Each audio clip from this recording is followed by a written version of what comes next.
Welcome into the Arrowhead Pride Rapid Reaction Show. I am Steven Serta. Thank you guys so much for joining us after another fantastic Chiefs win in the preseason. 3-0 in the preseason. I don't think that means anything for the regular season, but you got to be happy about it. And you got to be happy with the way they look tonight, opening the game and really throughout. There was a couple fumbles there at the end to make the score a little bit closer than it really was. I'm very happy to be joined by one of our new contributors at Arrowhead Pride, doing fantastic work for us, Rocky Magana. Rocky, what's going on, man? The Chiefs looked fantastic tonight, right? What a game! Starting offense, you have to be thrilled with the way Patrick Mahomes and everybody looked in the first two series of the game tonight.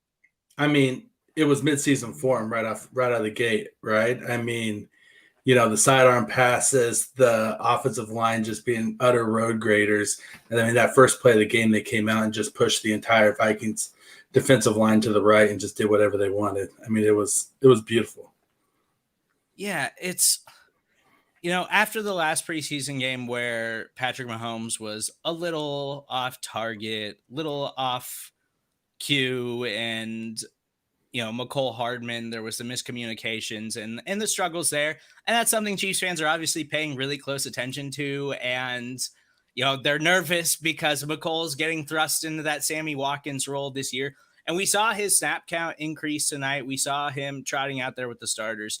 So you saw what you wanted to see from Mecole Hardman. I know you still have your question marks about him headed into the regular season, but it's hard to come away from that football game and not be absolutely thrilled with the way the starting offense looked. From Patrick Mahomes making an insane pass to Travis Kelce that he looped around a defender, and then the touchdown pass to Tyreek Hill, which any other wide receiver, that's an overthrow. Tyreek Hill is just so much faster than everybody else. He was able to go grab that touchdown. There's no way to come out of this preseason game and not be thrilled with the way the Chiefs look tonight, right? No, I think 100%. I think that you saw also that with them thrusting Mecole Hardman into that role, they're still going to manufacture touches to him. Even if he's not getting targets, they're gonna hit him on a jet sweep or something like that. And I think for Chiefs fans, it was just good to see that Tyreek's hammy is okay. I mean, I think that Patrick Mahomes, obviously, he goes without saying, he really appreciates Tyreek Hill's speed. I mean, and he just threw that ball out there where nobody else but him could get it and let Tyreek go after it. Yeah, Tyreek Hill had a 35-yard touchdown on the opening drive of the game for the Kansas City Chiefs. And it's hard to come away from this game thinking anything other than this is the best team in football, in my opinion. It's preseason. I get that. And you don't want to read too much into preseason. But man, I've watched a lot of preseason football in my time. I've paid attention to a lot more preseason games from first quarter to fourth quarter than I would really like to admit. And the Chiefs just look deep. They just look like they are a complete football team. And that is going to change once you get into the regular season and we start seeing them go up against other superstar caliber players and the game speed changes a little bit. But there was never any worry about the offense, particularly it was the offensive line. And you have to be impressed with the offensive line too. Starting three rookies and them being this good. And even if you have question marks about their pass blocking, the run blocking looks absolutely stellar. So that could add a whole dimension to this offense that we haven't seen since, I guess, 2018, right? Clyde didn't play tonight. Jerick McKinnon did and looked good in the reps that he got. He's obviously going to make the team and he's going to have a role in this offense moving forward. Darrell Williams did not play tonight either. Darwin Thompson got some looks. He's kind of on the roster bubble. We'll talk about him a little bit later in the show. But the Chiefs running game, I think, is going to be really good this year because that offensive line looks like, even if you have question marks about their pass blocking, they're going to be able to be dominant in the run game. And that's going to open up a whole nother dimension in the passing game. like the 2018 season when we saw this offense set records, because there's nothing you can do about it. It's Yeah. okay. Yeah, you want to try to you want to play deep and try to keep Patrick Mahomes from throwing all over you. Then we're just gonna gash you in the run game because our offensive line is a bunch of maulers who can open up huge running lanes for guys like Clyde.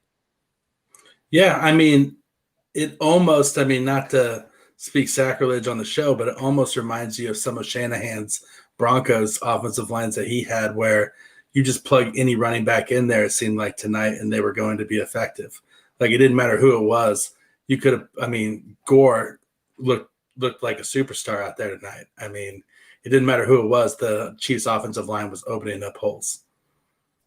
Yeah, it's, again, I know it's the preseason, but it's hard to come away from those first two series of this Chiefs offense and think anything other than like this is a Super Bowl team again. It genuinely is, because we were worried about the offensive line, and rightfully so. They didn't score a touchdown in the Super Bowl because the offensive line fell apart. They completely rebuilt it.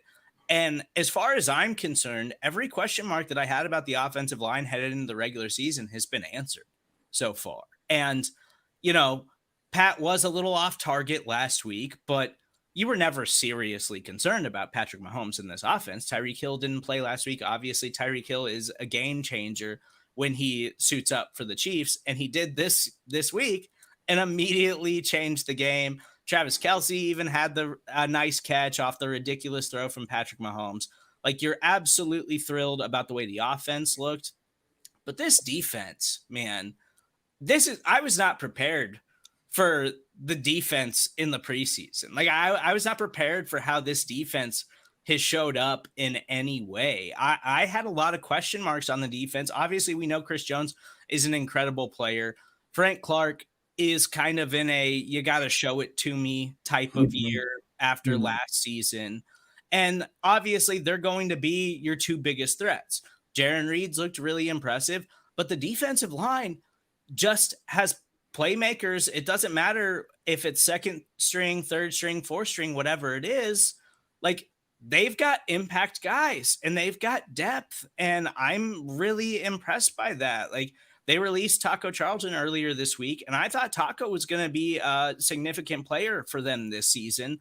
And they were like, well, we got Turk Wharton. Yeah. We got Tim Ward. We got Mike Dana. We got all these guys. We got Colin Saunders, who is all of a sudden becoming a player. Like, their defensive line just looks like it's going to be a problem for the NFL. And I'm not expecting them to come out and be like the best pass rush or anything in the NFL, but they don't need to be when the offense is the best offense in the league. They just got to be good, and they're going to be good. Like, I feel confident headed into week 1, September 12th against the Cleveland Browns right now, that they're just going to be good. It's hard to not feel that way. And maybe I'm overestimating the value of the preseason, but the defense has been the most impressive part of the entire thing for me.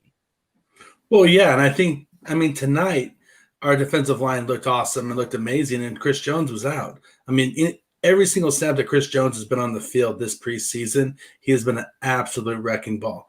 And then on top of that, I don't know if Kalen Saunders just looks more stout this year. Like, he was a stout young man before, but he is as solid of a human. He's a thick as boy.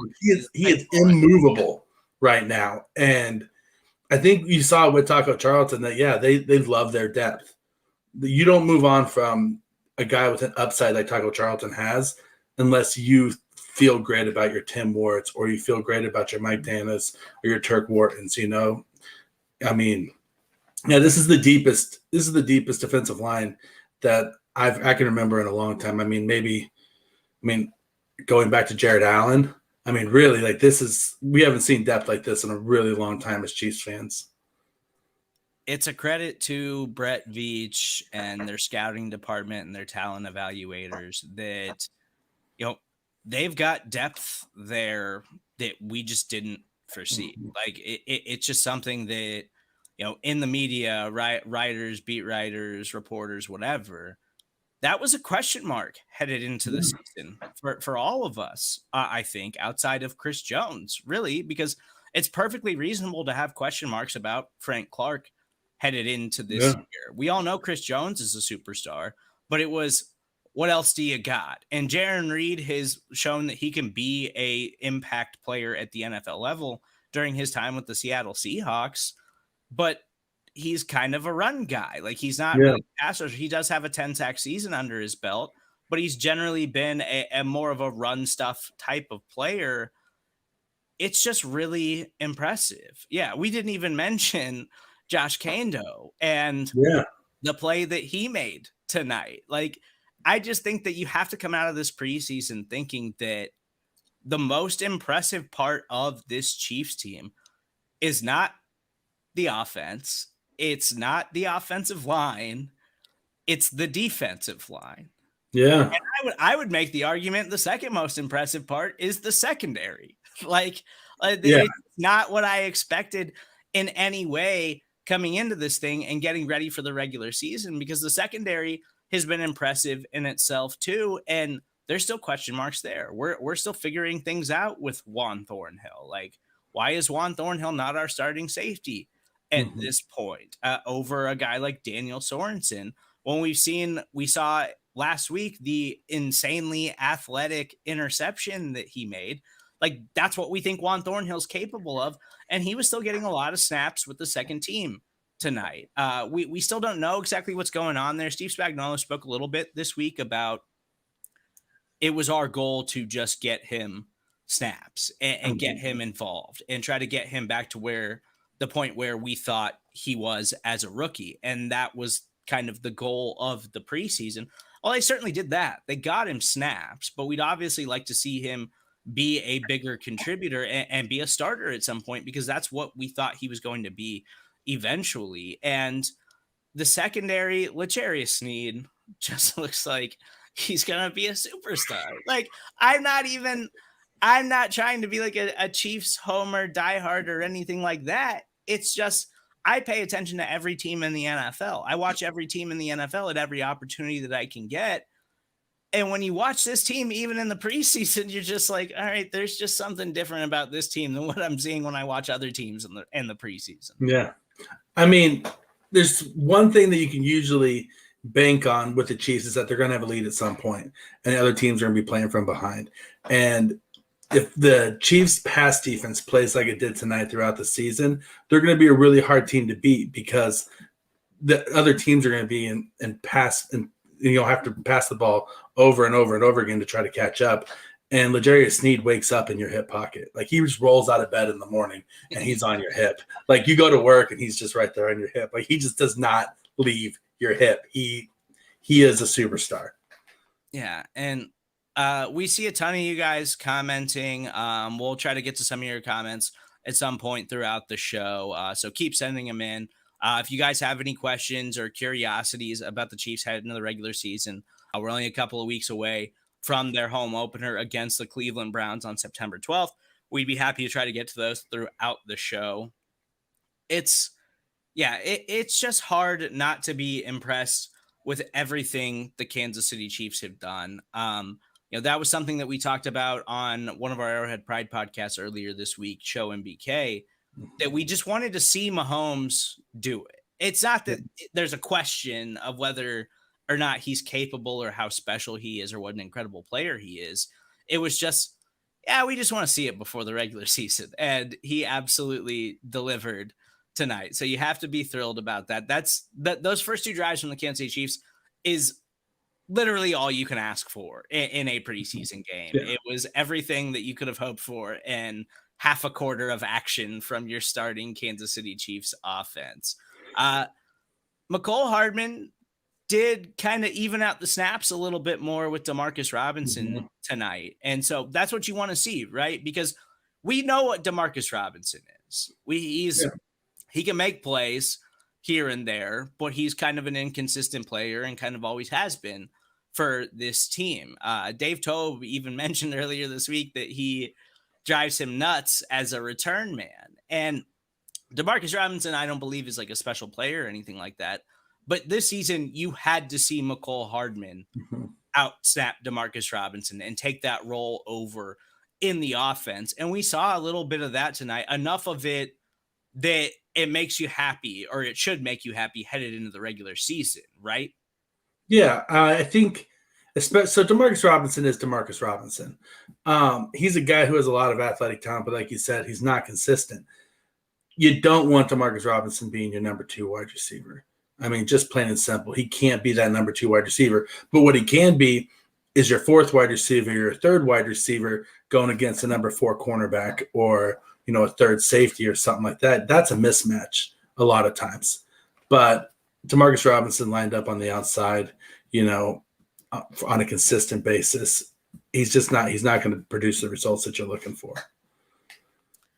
Yeah, we know the Demarcus Robinson story. We've seen that before. We understand what they're going to get out of him. Mecole Hardman is the wild card here for this Yeah. Chiefs season. Like, on this offense, I'm comfortable saying it's not the offensive line at this point. It is Mecole Hardman. I'll dub him right now the wild card for this Chiefs season. I'm confident in Clyde. I know Clyde's a little banged up right now. I'm confident in Clyde running behind this offensive line and his ability to be productive. And I'm getting more confident in Jerick McKinnon. Like, Jerick McKinnon is going to carve out a role for himself on this team. He absolutely is. We've seen him before in his time with Minnesota be a legitimate contributor. And, his time with San Francisco was just riddled with injuries. He basically missed 2 full seasons because of injuries once he signed with the 49ers. But Jerick McKinnon, when he's been healthy, has been an NFL contributor and at times a playmaker for the teams that he's played for. And I think he's going to have a role in this offense. I like Darrell Williams. I think the team really likes Darrell Williams. But I think the best case scenario for this team is that Clyde's a stud and Jerick McKinnon is a passing down back when you need him to be. Yeah. He can make plays that way. Yeah, I think Jerick McKinnon's your prototypical 3rd down back. I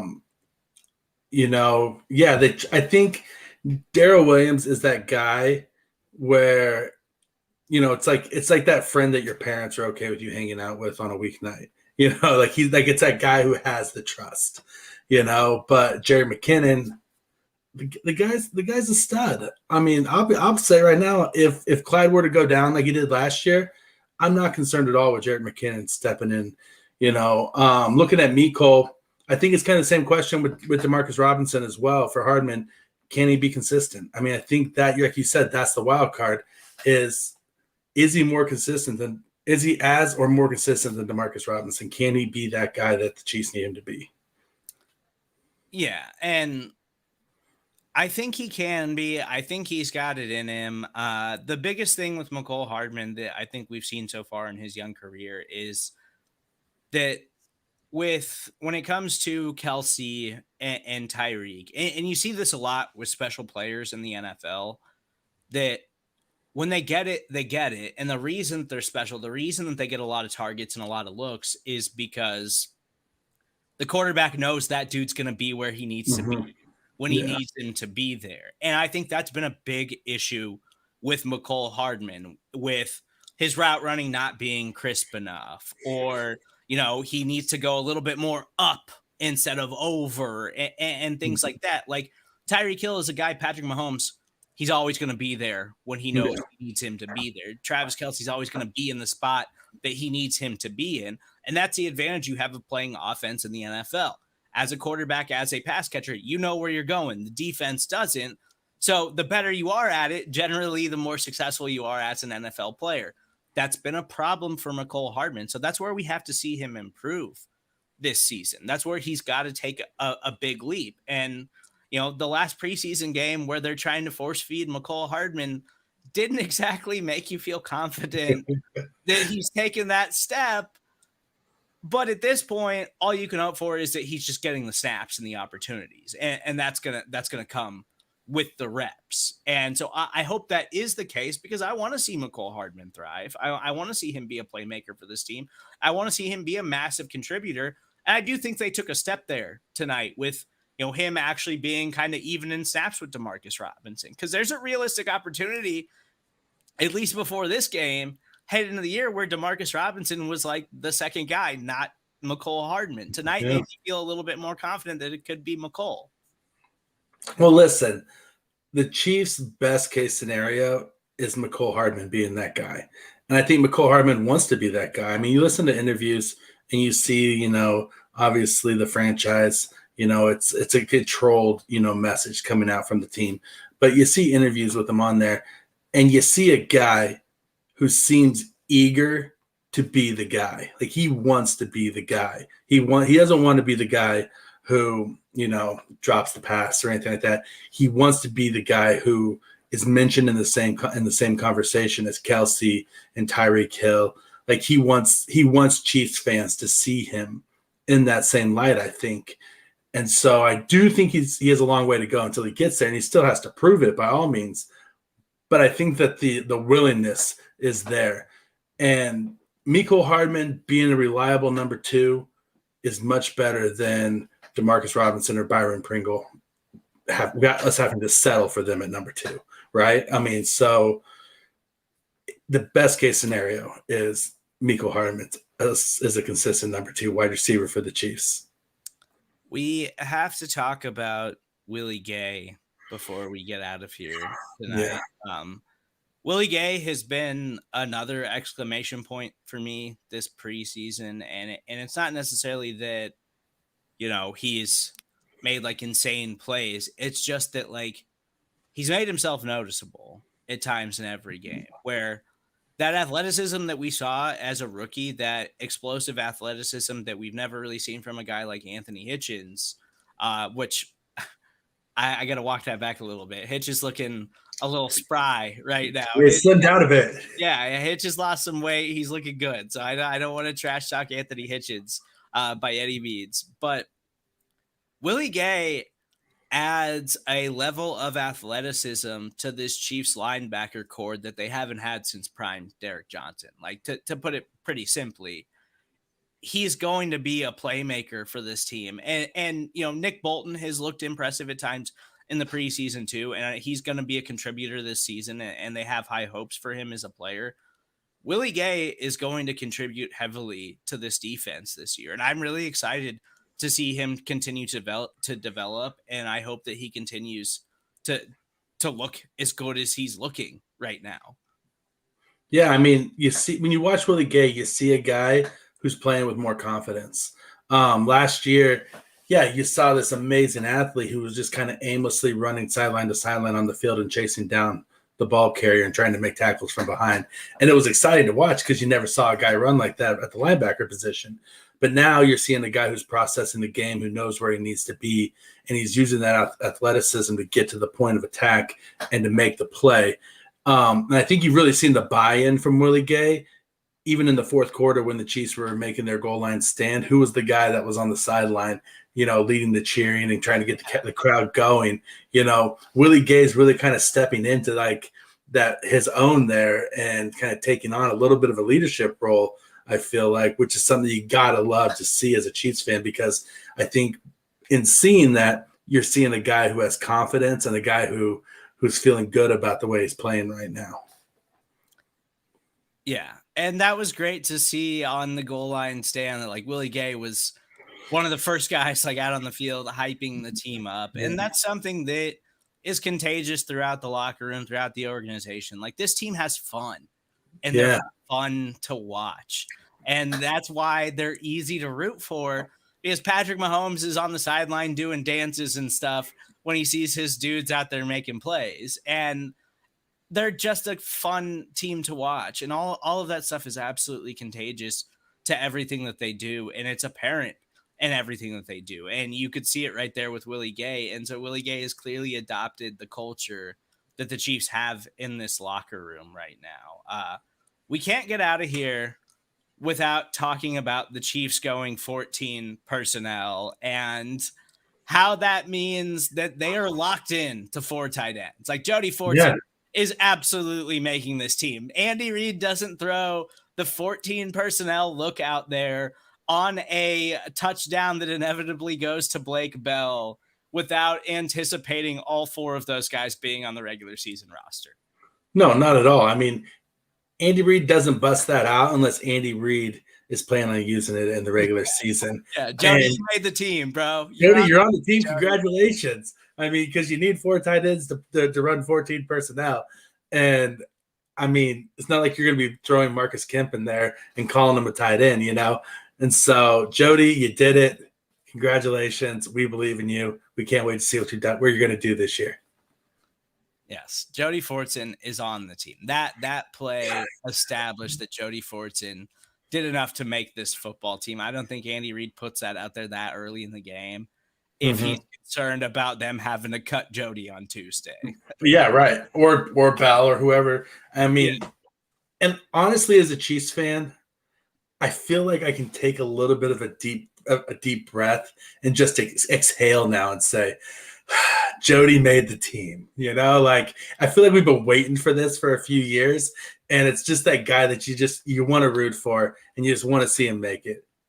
Well, and Jody Fortson is the fan favorite. He seems like the adopted son of the Chiefs kingdom right now.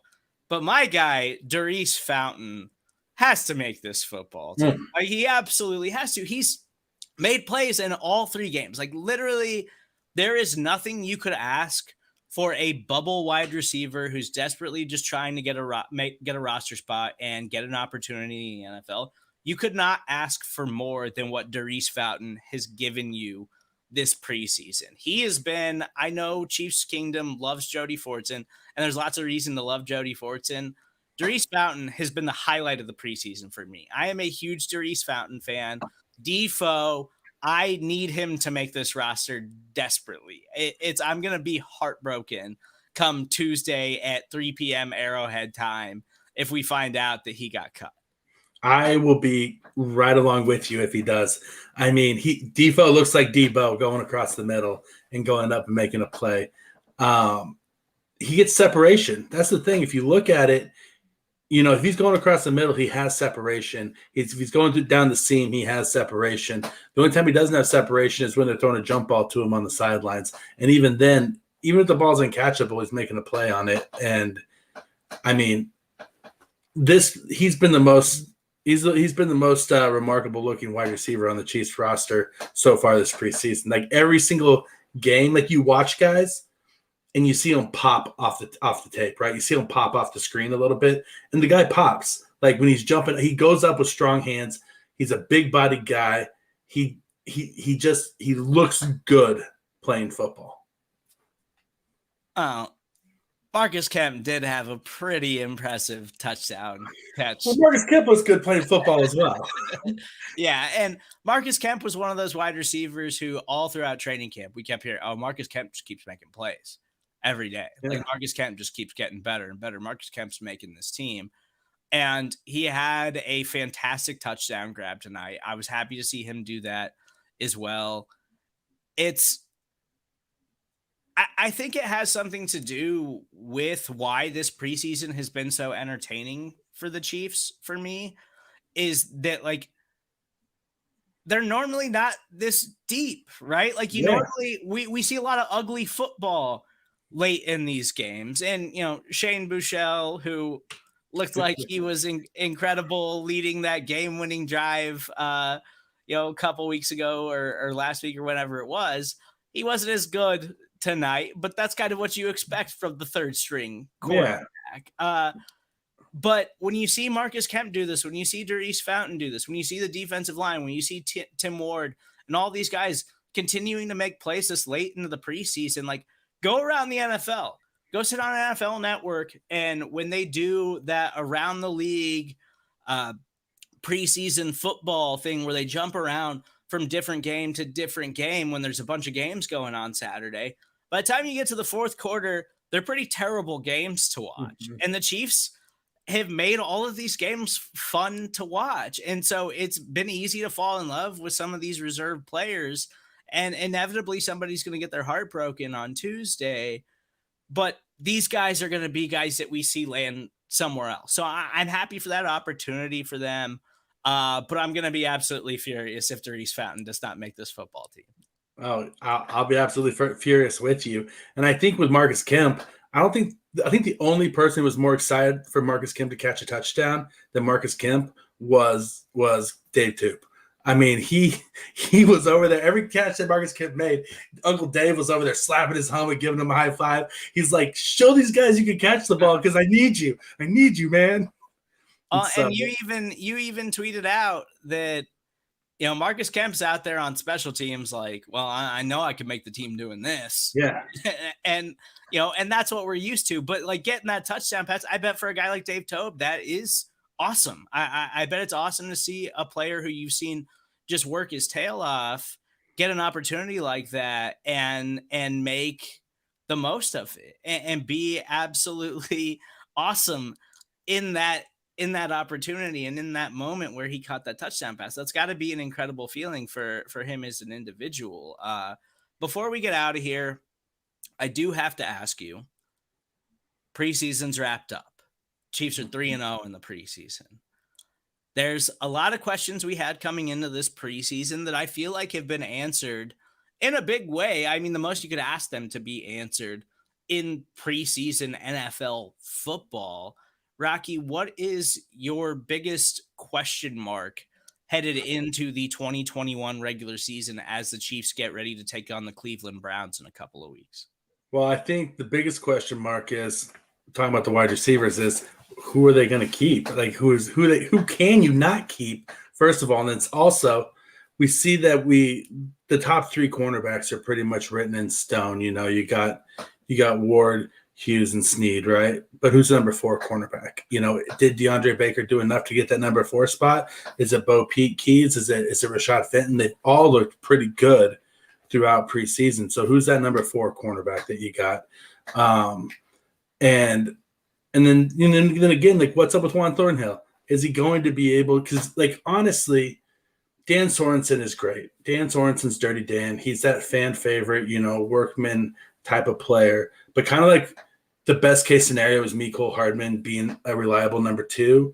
The best case scenario is Tyrann Mathieu and Juan Thornhill on the field at the same time, and them being the 2 starting safeties, right? And so, I mean, those are really kind of the biggest questions that I have heading into the season. But all that being said, we're going to go 17-0. I mean, I just feel it. How do we not go 17-0? All right. All right. I'm not going to say that, but I appreciate that you're willing to put it out there. I do agree with you. I still think that this secondary is the biggest question mark that I have. I actually really like Rashad Fenton. I think Rashad Fenton has been a really good player for the Kansas City Chiefs when he's healthy. Obviously, Ward and Snead are locked into their roles in that team. Juan Thornhill, we got to see it, and hopefully that gets figured out because we know that he can be a special player if he's healthy and he's good to go. But Mike Hughes and DeAndre Baker are the guys that, like, my eyes are on you guys now as we get into the regular season, because inevitably one of those 2 players is going to have a role in this secondary. I do think that Rashad Fenton's probably closer to being that 3rd cornerback. But I think at some point this year, we're going to see Mike Hughes and DeAndre Baker have to step in and have a role in this defense. So I am curious about that. And, we talked about it a little bit before the show. This Chiefs team almost feels like it's more complete than they were last year. Like, in 2018 and 2019, there was question marks about the defense and some holes, and they obviously improved and made big steps, winning a Super Bowl and then going to another Super Bowl on the defensive side of the football. But headed into this season, I'm looking up and down the roster and I'm watching all of this preseason film and game tape. And I'm like, okay, where's the hole here? Like, where's the hole on this roster? Because the defense has looked like it's a top 5 defense in the NFL. I think they're more of like a fringe top 10 defense, but they've looked spectacular. The offensive line's been spectacular. And that a Patrick Mahomes-led offense is a locked-in top 5 offense. So where are the holes on this roster headed into the regular season? I don't know. because going into 2019, we said if we just don't have the worst defense in the NFL, then we're going to win the Super Bowl. And we didn't have the worst defense in the NFL, and we won the Super Bowl. But it wasn't a top 10 defense by any means. You know what I mean? And then last year, we thought that we had a pretty good squad, and then we got in the Super Bowl, offensive line issues, whatever. But then those seem to be 100% short up as well. So you take having a possible top 10 defense and this amazing offensive line that they've put together overnight. And the two things that we've kind of been struggling with as Chiefs fans of, what could hold us back are both taken care of. So, I mean, are the Chiefs their own biggest enemy at this point? Like, as long as the Chiefs take care of business on a weekly basis, the only people who can beat the Chiefs are the Chiefs.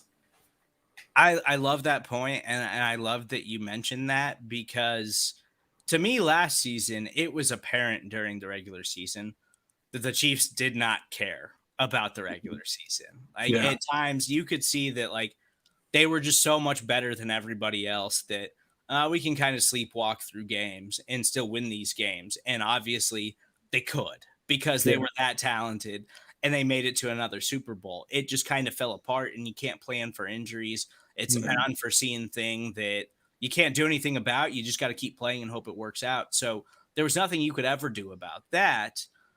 But there's going to be a new focus this season, I would have to assume, the way last season ended, not winning a Super Bowl and not even scoring a touchdown in the Super Bowl against Tampa Bay Buccaneers.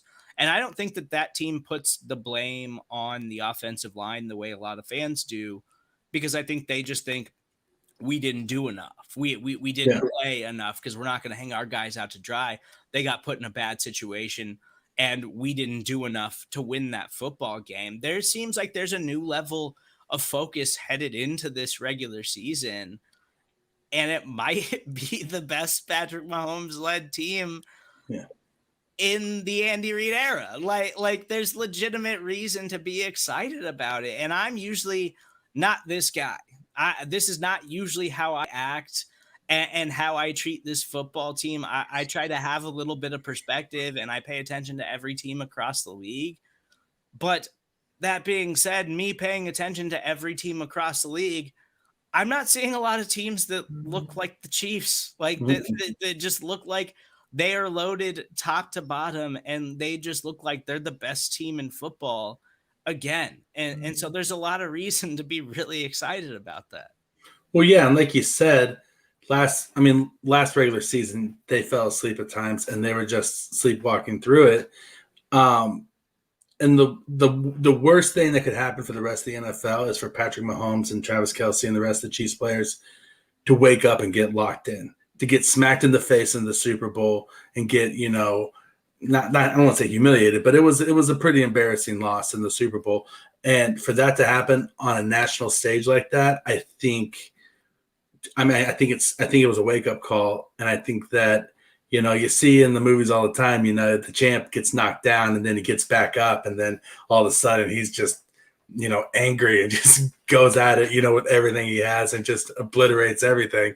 I feel like that's what's going to happen this year. I feel like Patrick Mahomes and the rest of the Chiefs team are on a mission. I feel like there's a mission and a goal this year that they thought they were the best last year, and they got knocked off their perch, and now they're determined to take that perch back. Yeah, I totally agree with you. He's Rocky Magana. Please follow him on Twitter at Rocky Magana. And if you haven't checked out his work at Arrowhead Pride, the Cellar Dweller Chiefs team series that he is doing is absolutely fantastic for any diehard Chiefs fan, taking a deep dive through some of the worst teams in Chiefs history. I don't envy your research on that project, but it is absolutely commendable what you're doing. Your work is fantastic. So please follow him and check out everything that he is writing and doing at Arrowhead Pride. Please follow me as well. I'm at Steven Serta. Thank you guys so much for listening to the Arrowhead Pride Rapid Reaction Show. We weren't able to bring you the press conferences tonight in the live stream, but we will have those tacked on to the end of the podcast as soon as we get that posted here after the show. So thank you guys so much for joining us, and we're going to talk to you in a couple of weeks. Well, we'll talk to you actually on Monday for the Arrowhead Drive with Pete Sweeney. So make sure you listen to that. But we've only got 2 more weeks till Chiefs regular season football, till they open things up at Arrowhead Stadium against the Cleveland Browns. I can't wait. I'm juiced. I know Rocky's juiced. Thank you I'm guys so so much. juiced. Yes. Thank you guys so much for listening and joining us tonight. We'll talk to you soon.